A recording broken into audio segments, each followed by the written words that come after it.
చాలామందికి తలలో అయితే పేలు ఎక్కువగా ఉంటాయండి. వాటితో పాటు పేను కొరుకుడు, అలాగే జుట్టు రాలిపోవటం, చుండ్రు రావటం ఇట్లాంటి ప్రాబ్లమ్ అయితే ఎక్కువగా ఉంటుంది. ముందు కాలేజ్‌కెళ్ళే పిల్లలకి, స్కూళ్ళకెళ్ళే పిల్లలకైతే ఎక్కువగా ఉంటాయి. ఒక్కసారి ఈ టిప్ ఫాలో అవ్వండి. పేలు ఇలాంటి ప్రాబ్లమ్స్ ఏమీ లేకుండా జుట్టు చాలా హెల్తీగా పెరుగుతుంది. ఫస్ట్ మనం కర్పూరంలో ముద్ద కర్పూరం అని ఉంటుంది. కర్పూరంలో కూడా చాలా రకాలు ఉంటాయి. కాబట్టి ముద్ద కర్పూరం అయితే తీసుకోవాలి.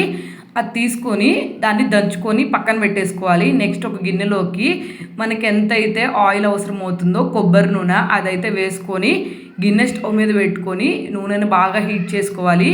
నూనె హీట్ అయిన తర్వాత ఈ నూనెలో మనం ముందుగా దంచి పెట్టుకున్న ముద్ద కర్పూరం అయితే వేసుకున్నామంటే 10 మినిట్స్ తర్వాత ఈ ముద్ద కర్పూరం అనేది స్లోగా కరిగిపోతుంది.